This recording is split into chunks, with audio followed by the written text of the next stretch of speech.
काम को छोड़ करके कोई घटना को अंजाम नहीं देता था। फिर आखिरकार उसके साथ इतनी बड़ी घटना क्यों सामने आई है?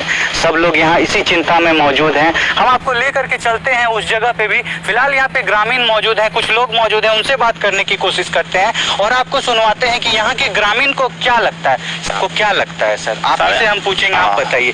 डरने का क्या बात है सर? आप कैमरा में है सर। देखिए, अगर आपके समाज में कोई गलत घटना होगी, अगर आप आवाज नहीं उठाइएगा, सामने नहीं आइएगा, तो सर कैसे बात सामने आएगी? आपको क्या लगता है सर, उस लड़की को क्यों खत्म किया गया है? क्या ये लड़का लड़की का ही प्रेम प्रसंग है? अब देखिए, इस प्रेम की चीज तो सर देख नहीं सकते हम लोग। नहीं, तो आपस की मामला है, उस दोनों में क्या बात है? किया गया है, खत्म किया गया है, उसको बुलाया है, हाथ में चाबी गाड़ी में लगा हुआ है। चैट मौजूद है सर, जो आखिरी बार उसकी बात हुई, उससे आपको क्या लगता है? लगता है कि लड़की ने मिलने? हाँ, बात सही है। जिस तरह चार्ट दिखाए है वो तो सही होता है, ऐसा ही लगता है ना। देखिए, यहाँ पे और एक सर मौजूद है, क्या बोलना चाहेंगे सर?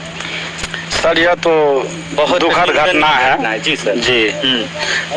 तो ये तो चार्ट के मुताबिक जो है, किसी को षड्यंत्र के तहत इस तरह से खत्म कर देना कहाँ तक मुनासिब है सर?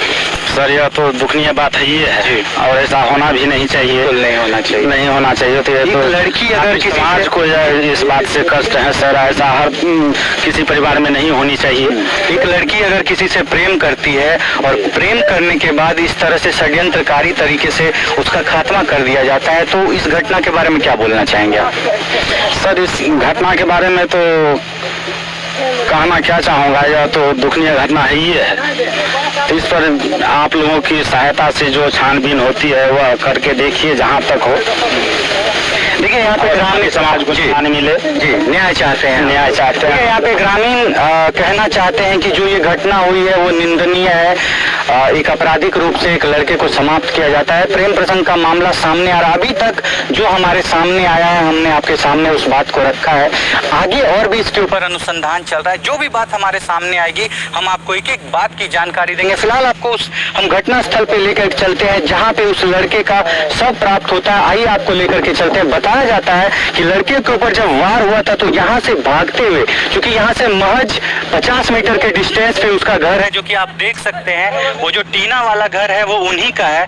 50 मीटर के डिस्टेंस पे वो घर है। वो भागने की कोशिश करता है, और भागते हुए यहाँ पे जो आप एक घेरा देख रहे हैं, जो पुलिस वालों ने घेरा बनाया है, उस घेरा के तहत वो लड़के का चप्पल यहाँ पे किसी कारणवश फंस जाता है, और जिसके कारण वो यहाँ पे गिर जाता है, जैसा कि अनुमान लगाया जा रहा है, क्योंकि उसका दोनों चप्पल यहीं पे मौजूद मिला है। आइए आपको हम उस घेरे पे उस चप्पल को दिखाते हैं। आप देख सकते हैं यहाँ पे उसका एक चप्पल मौजूद है और दूसरा चप्पल उस गड्ढे में मौजूद है। आप पहले एक पहला चप्पल देखिए, उसके बाद आपको दूसरा चप्पल दिखाते हैं। देखिए, वो उस घेरे में मौजूद है, और यहाँ पे जो घास है उस पे लहू के बहुत सारे धब्बे मौजूद है। कैमरामैन से अनुरोध है कि थोड़ा जूम करके उस पत्ते को दिखाइए। देखिए, उस पत्ते में लहू का धब्बा आपको प्रत्यक्ष नजर आएगा, और चूंकि हमारे गाइडलाइंस के खिलाफ है, फिर भी हम आपको दूर से दिखाते हैं कि देखिए, दूर में जो एक कपड़ा ढका हुआ है गोले के अंदर, वहीं पे उस लड़के का शव अभी रखा हुआ है। ये चैट हमें कैसे प्राप्त हुआ, आप सोच रहे होंगे। एक लड़के को वो लड़का वो चैट भेजता है कि हम किसी लड़की से बात कर रहे थे, और वही लड़का ये चैट को इनके घर वालों को देता है। जब उसको पता चलता है कि मेरे दोस्त का इतनी बेरहमी से खात्मा हो गया है, तब ये चैट हमारे सामने आता है, और हमको तब समझ में आता है कि ये प्रेम प्रसंग का मामला है, और प्रेम प्रसंग के मामले में इस लड़के को खत्म कर दिया गया है, और इतनी बेरहमी से खत्म किया गया है। चूंकि हम आपको वो शव नहीं दिखा सकते, क्योंकि उसकी हालत इतनी गंभीर है कि आप देख नहीं पाएंगे उसके शव को अपने नग्न आंखों से, लेकिन हम उसकी तस्वीर कोशिश करेंगे कि हम आपको जरूर दिखाएं। हम उसकी तस्वीर लगाएंगे, आप देखिएगा, आप विश्वास मानिए, जब आप उसकी तस्वीर देखिएगा आपकी आंखों से आंसू गिर जाएगा। उतनी बेरहम तरीके से उस लड़के को खत्म किया है।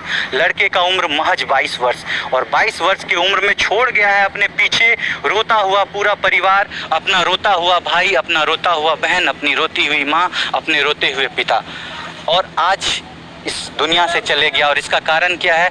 इसका कारण है प्रेम प्रसंग, इसका कारण है वो लड़की। आइए आपको इनके परिवार वालों के पास लेकर के चलते हैं, उनसे आप लोगों को जानकारी दिलवाते हैं कि क्या परिवार वालों को इस बात की जानकारी थी कि उनके बेटे का किसी से प्रेम प्रसंग चल रहा था। क्या उनके परिवार वालों को इस बात की आशंका थी कि क्या उसके बेटे को समाप्त कर दिया जाएगा। आइए आपको परिवार वालों के पास लेकर के चलते हैं, सुनवाते हैं उनसे उन्हीं की जुबानी कि क्या इस घटना के बारे में उनको कोई अंदेशा था। चलिए आपको लेकर के चलते हैं, आ जाइए।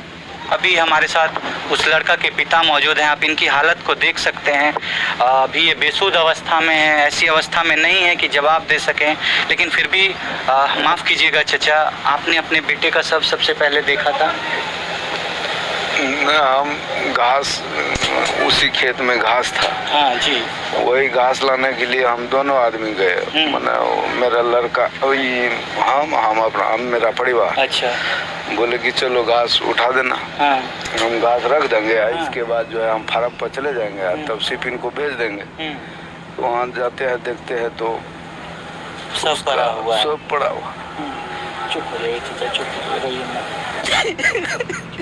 चुप हो जाइए चचा, चुप हो जाइए। आप देख सकते हैं कि पिता की हालत कितनी गंभीर है। आपने कभी किसी पुरुष को रोते हुए नहीं देखा होगा, लेकिन आज इनका पूरा जमीन इनके पैरों तले खिसक गया है, क्योंकि एक जवान बेटे को खोने का दुख क्या होता है ना हम सोच सकते हैं, ना आप सोच सकते हैं। कहा जाता है कि इस दुनिया का सबसे बड़ा बोझ है एक पिता के कंधे पे उनके बेटे का शव, और आज ये पिता उसी बोझ के तले दबे हुए हैं। क्या सवाल करें इनसे, क्या पूछें कि कैसे इनके बेटे का खात्मा हो गया। आप देख सकते हैं काफ़ी बुरी स्थिति में है। माता की वो हालत नहीं है, 6 बार वो बेहोश हो चुकी हैं। घर परिवार वाले उस स्थिति में नहीं हैं कि हम उनसे उनकी बात करा सकें। देखिए यहाँ पे रमेश मेहता जी मौजूद हैं, उनसे भी कुछ बात करते हैं। क्या कहना चाहेंगे सर आप इस पिता की हालत के बारे में, जो इनके बेटे को समाप्त कर दिया गया है? क्या कहना चाहेंगे सर? क्या किसी भी आदमी का बेटा गम चल जाएगा तो उस पर क्या बीतेगा? ऐसा ही होगा। चुप हो जाइए सर, शांत हो जाइए, ऐसा ही होगा। चुप हो जाइए सर,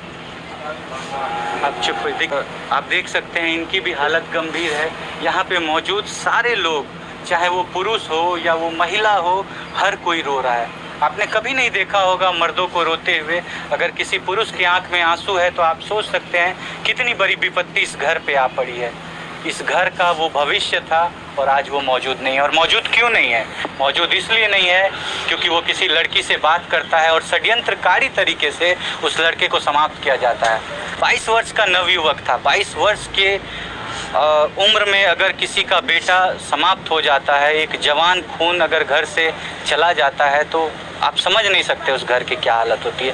फिलहाल आप क्या सोचते हैं इस तरह की घटनाओं के बारे में? आप क्या सोचते हैं अगर प्रेम प्रसंग में इस तरह की घटना सामने आए, अगर कोई लड़की किसी को फ़ोन पे बुला करके इस तरह की घटना को अंजाम दिलाए? हम इस बात की पुष्टि नहीं करते कि वही लड़की इसके पीछे शामिल है, लेकिन उसी ने मिलने के लिए बुलाया था, लड़का उसी से मिलने के लिए जाता है। हमारे पास एक चैट मौजूद है।